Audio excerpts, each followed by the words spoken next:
Yesterday, I spoke about whose life is protected, whose life is not protected, and how we can protect our lives by refraining from doing wrong by way of body, speech, and mind. Well, when we understand what is wrong about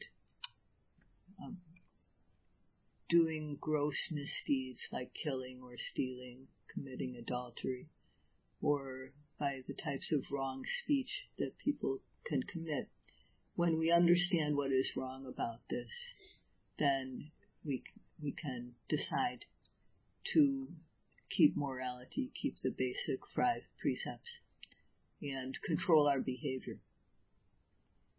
People commit these types of misdeeds because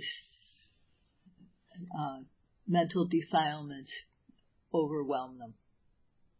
For example, people kill because their anger becomes extreme and they can't control it. They become overwhelmed by anger, and thus they commit an act like killing. Some acts are done, for example, stealing. People steal because of greed. And adultery can also be seen as when people are overwhelmed by their desire for something, they go beyond the bounds of what they should do. And when one is confused and doesn't know what is right or wrong, then out of delusion, too, one can commit wrongdoing. So although we keep morality because we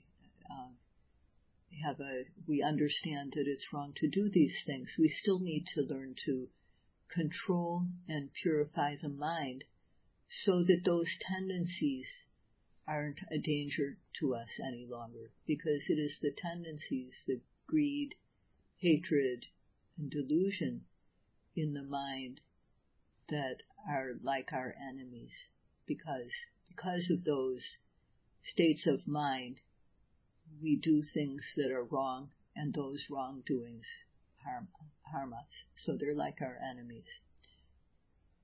The ways that we learn to stabilize and purify the mind are, first of all, to develop concentration. And when concentration is developed, then wisdom can also be developed from there. Without the basis of morality, concentration can't be developed. Morality is the foundation for our mind to be stable, because without the refraining from unwholesomeness, it's hard for the mind to be at ease, to be comfortable. So we need to have the foundation of morality, but this foundation is not enough. We need to build further. So it's like when we build a house. The house needs to have a foundation if it is going to be long-lasting. But we can't live in the foundation. We need to build it. In addition, we need to build walls, windows, doors, a roof. So we need to have concentration and then wisdom on top of our foundation of sila. So although we try with the practice to focus our mind and keep it stabilized on the rising and on the falling, there are factors that prevent our mind from becoming concentrated, and they prevent the wholesome mind from arising. So we should understand what these factors are and then learn to overcome them. When we observe these in ourselves, we can weaken them, and eventually we can overcome them.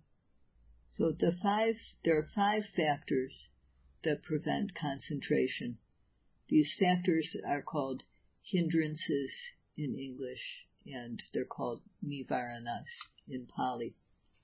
And these factors, I will just say the names in Pali with the English, just to list them first of all. Abheja or kama chanda, which is sense desire.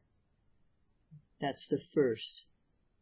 The second is called vyabhada. This is basically anger or ill will. The third is tinamita, sloth and torpor. The fourth is odacha kokocha, which is restlessness and remorse. And the fifth is vicikecha, which is skeptical doubt. So when any one of these factors is in the mind, then the mind will not be concentrated. And the first factor, kama chanda, or sense desire, we can all understand what this is: wanting something, greed, to have something. And in the text, this is explained as when the mind has sense desire, it's like being in debt. It's like owing money to somebody. Sometimes we take out a debt so that we can do business, and then we have to repay. There's interest that we incur, and we have to make payments to get rid of the debt. And if we don't make the payment in time, then we get a letter in the mail from the lender. And sometimes they may come and threaten if we don't pay the money on time. So this is like our situation when we have sense desire. So just thinking about something that you might like to eat, for example, have a cup of coffee. When you want a cup of coffee, that desire for coffee is telling you, where's my coffee?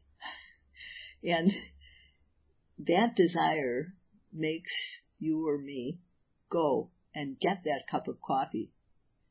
So in this way, it's the lender coming to demand the payment is like the desire that we have for the thing that we like. Because of that desire, we obey it. We do we feed it, like paying the money to the lender. We feed our desire with the thing that we desire, getting the cup of coffee, for example. So when sense desire arises in the mind, we need to observe it. We need to note it. Desire, note it. If we note it, it will go away. The second hindrance, vyabhada or anger, is compared to a disease.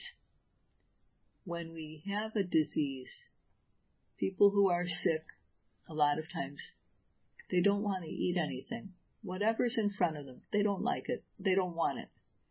And the body doesn't have any energy. And it's similar when we have anger. Whatever we see, we don't like it. We don't want it. We push it away, like that sick person. So greed arises when we see something and there's liking for what is seen, and we're not aware of the process of just seeing or hearing what it is. Liking is present, and liking is followed by greed. In the case of anger, it's something dislikable that we see or experience. And after the dislike, there's anger about it, rejection of the thing that is disliked.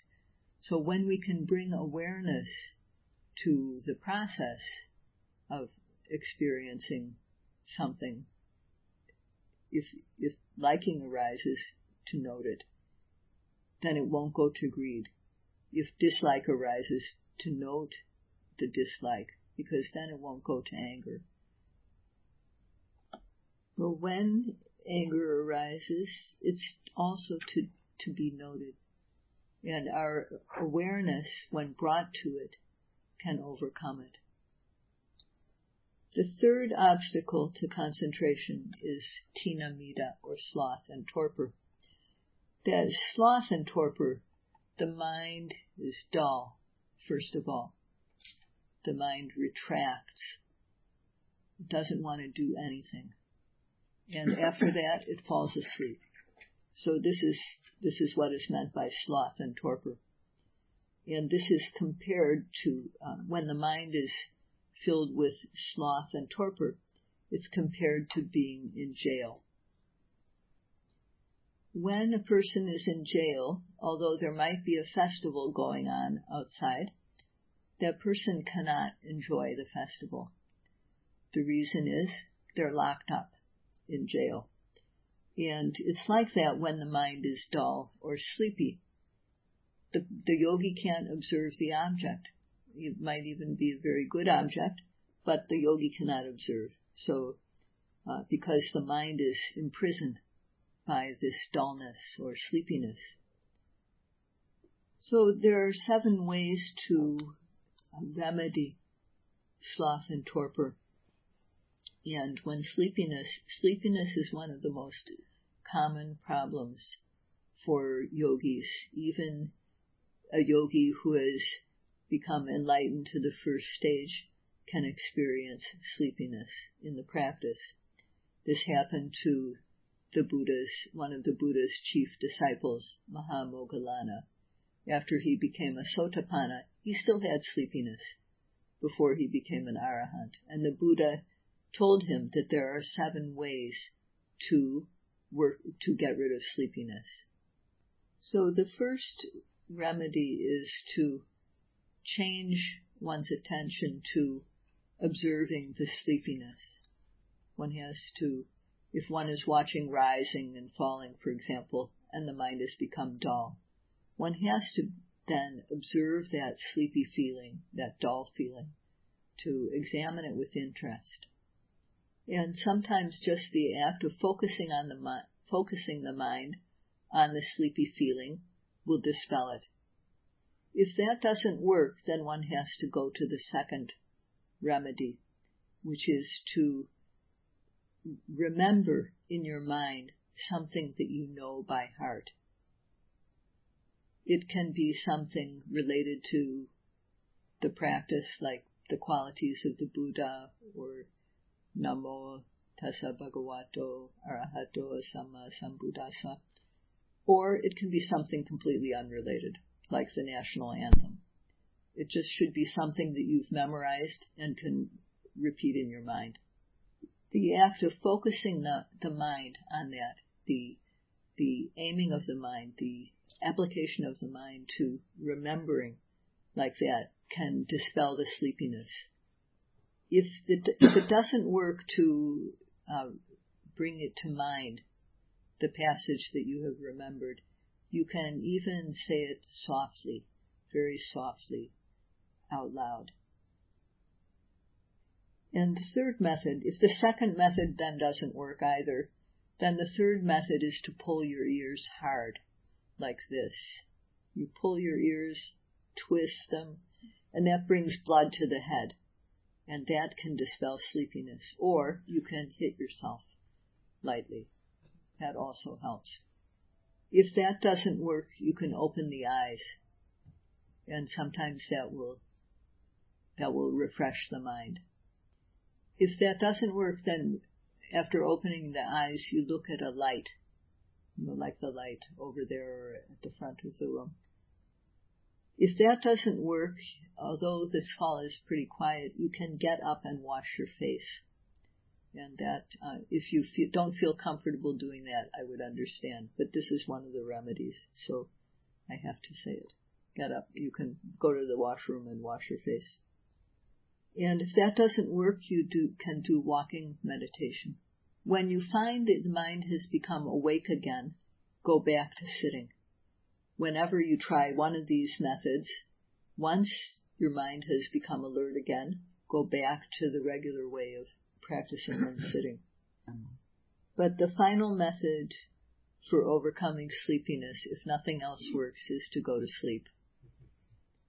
So it's important to overcome sleepiness if we want to concentrate our minds. So the willingness to try these methods is important. So that is regarding sloth and torpor. Now the fourth hindrance to concentration is odacha and kokocha, or restlessness and remorse. Restlessness is the scattered mind.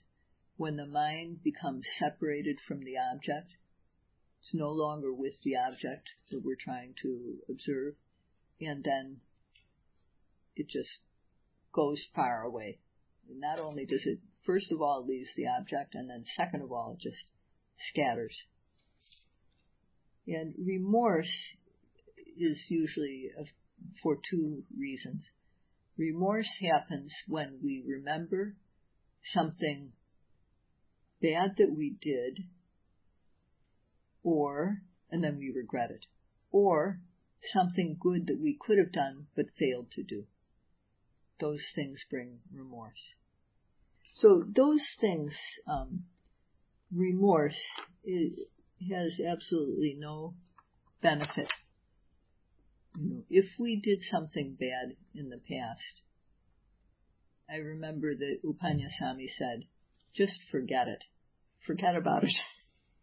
Because it only makes you unhappy when you remember it. So, because remorse is not a wholesome attitude of mind, the mind won't be wholesome with remorse in it. The mind, it makes people feel unhappy, and unhappiness is not a wholesome state of mind. So although, from a young age, personally, I myself was trained to remember my bad deeds and confess them every week. But this type of thing, of remembering the bad deeds in meditation practice, it has no place. So when we have restlessness or remorse, it's similar to being a slave. Because a slave can't say, okay, I want to go here today, I want to go there today, I want to do this today, I want to do that. The slave doesn't have that ability. The slave just has to do what the master says. Today you're going to go to the market. Today you're going to do this. Whatever. And the mind is like that when it is subject to restlessness and remorse. So when we have restlessness or remorse, it needs to just be observed. Just note the state of being restless, or note the state of having regret. Note it 2 or 3 times. It will go away if our mindfulness is good. And the fifth obstacle to concentration is doubt. Doubt is when we are unable to decide, is it this or is it that? Should I do this or should I do that? The mind is wavering between things, and it can't make a decision about the object. It can't make a decision about what to do. And this is compared to being on a treacherous journey in an area that is full of thieves when you are carrying a lot of valuables. So, although sometimes people feel that doubt is very wise, that they're considering something with intelligence and wisdom, doubt is not the same as wisdom. It disguises itself as wisdom. So we need to recognize this wavering inability to decide and note it when it happens so that it doesn't keep us from focusing the mind. So the main thing that we need to do to overcome these factors is to observe them when they happen. If we apply effort to observe and attention, the aiming of the mind, we can observe these, and with the observation, It will stop the hindrance from coming. So when we meditate in the sitting, we begin with observing rising and falling. And in order to develop mindfulness, we need to make the effort to observe the object, which is either the main object or whatever is prominent. And we need to aim the mind. So effort brings with it mindfulness, and at first that mindfulness is just weak and small. But as we continue to observe, the mindfulness becomes steadfast on the object. For the mindfulness to become stable on the object, effort needs the help of aiming. And it is similar, these two qualities are like the effort and aiming that are needed when we throw darts, for example, that you need to have enough energy to, in terms of throwing darts, you need to have enough strength or energy to get the dart to the board, but you also need to have aim so that it gets to the right place. When we meditate and observe the object, the aiming factor is what makes our effort neither too weak nor too strong. So if we try to get our mind to the object before the object is there, then we don't catch it correctly. If we are too late, then we also don't catch it. And if our effort is too weak, it falls short of the object. That's another way to say it. And if our effort is too strong or excessive, then the mind just slips off the object. So this factor of aiming helps our effort to be just right when it's in terms of practice. So when we apply effort and aiming, when these are right, the mindfulness can become steadfast on the object. And when mindfulness is steady on the object, when mindfulness is with the object, then there's no opportunity for any unwholesomeness to arise in the mind. The anger can't arise, greed can't arise. None of these obstacles to concentration can arise when mindfulness is there. When we establish mindfulness on the arising object, then mindfulness, how should I say, it's like when any one of us is sitting down in a chair. I'm sitting here, so nobody else is going to come here and sit here because I'm already here. The place is taken. So with the arising object, that's the way we want our mindfulness to be. We want our mindfulness to be on that object so that defilements don't take the place of mindfulness regarding the object. So when our mindfulness is good, when our noting is good, then we know that this is what happens, that the mind is staying with the object and defilements aren't coming in. But when they do come in, we have to note them, and by noting them, we can overcome them. So the first step is to try to be aware of the arising object with effort and aiming, and with this we can prevent defilements from coming. But when defilements happen, we need to note them, just like we need to cure a disease if we get sick. So applying effort to observe the object is sometimes described as, one has to be ready to greet a visitor when they come to the door. When someone important is coming, then you you go to the door to meet them or wherever they're coming. And the rising and falling, being our primary object, is something that we should treat like an important visitor. We should be ready to greet it. And this is not just making a casual type of effort, but making ardent effort. And the aiming makes the mind connect precisely with the object. So aiming, in addition to effort, is needed. And this is what we need to really try to do, just to have these two factors present in observing the object. Because when we have ardent effort and accurate aim, we don't need to do anything special to create mindfulness or to create concentration, because they follow naturally from effort and aiming. So I have two things I want to talk about at this point, and I'm deciding about which. So I would like to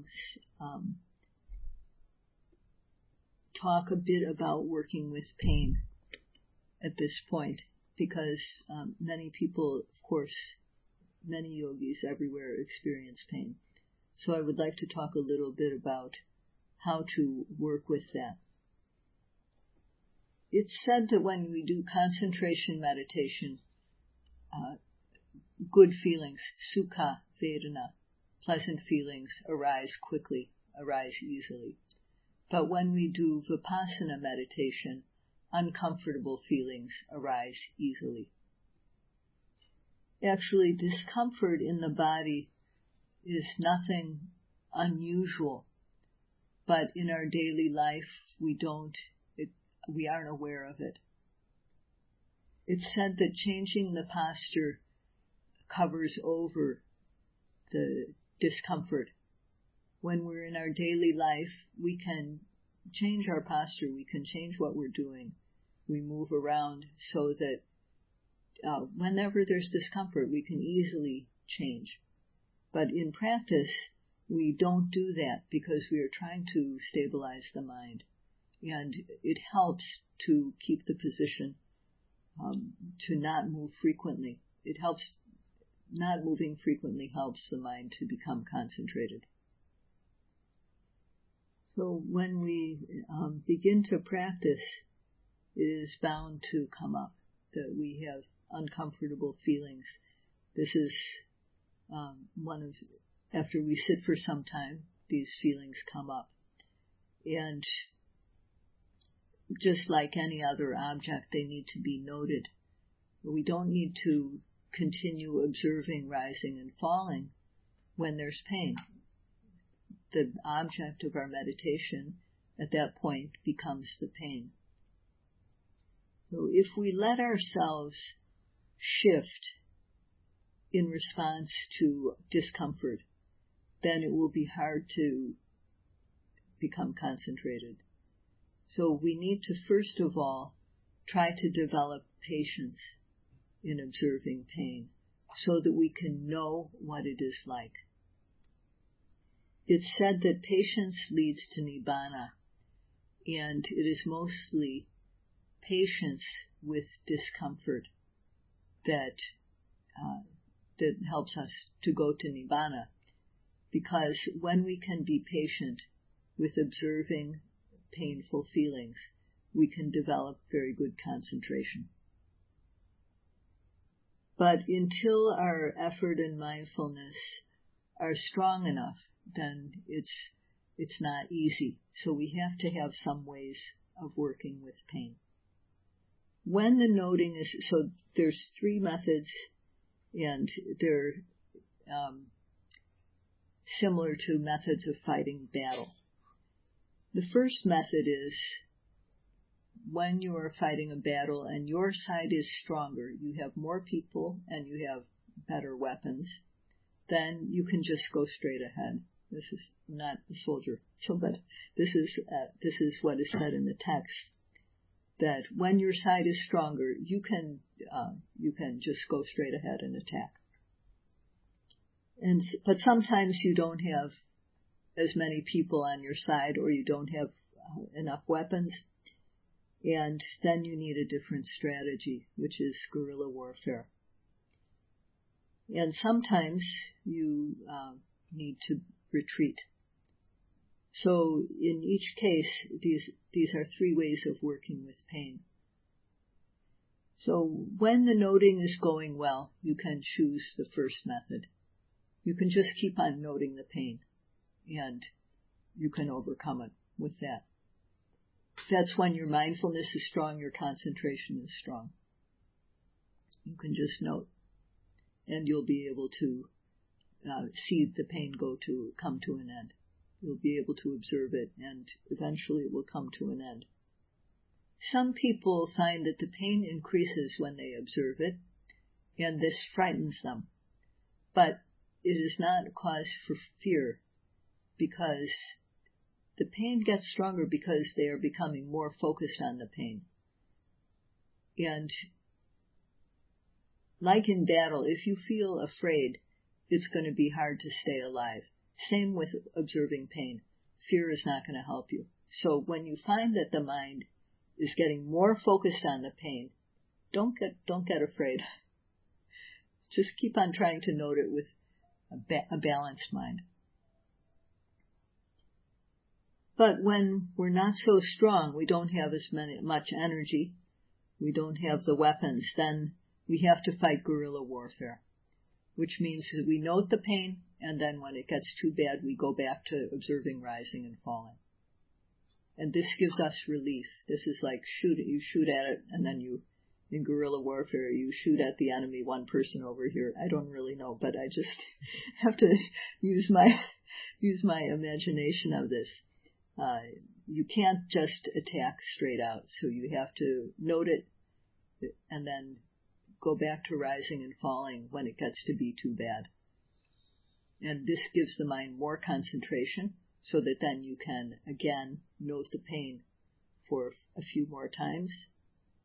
When again it gets to be too bad, you go back again to rising and falling, to give your mind a break and to help it build some more concentration with which you can then note the pain again. But sometimes we can't continue to fight. There's no way. So we have to retreat. And when we're observing pain and it becomes unbearable, then we have to change the position. So sometimes that's what we need to do. And that's not also, we don't just drop our weapons and run at that point. We have to try to retreat in a systematic way. And that means to begin by observing the desire to change the position, and then observe the movements that we do to change our position to another, sitting another way or standing up, going to sit on a chair, something that will be possible for us to continue the meditation in.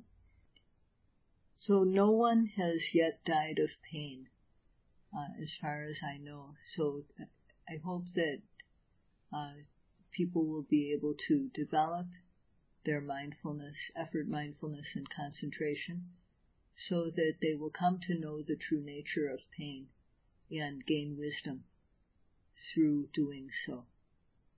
And may you all be able to recognize the obstacles to concentration, note them, and overcome them with your mindfulness, so that you can continue to develop concentration stronger and stronger, leading to wisdom and peace.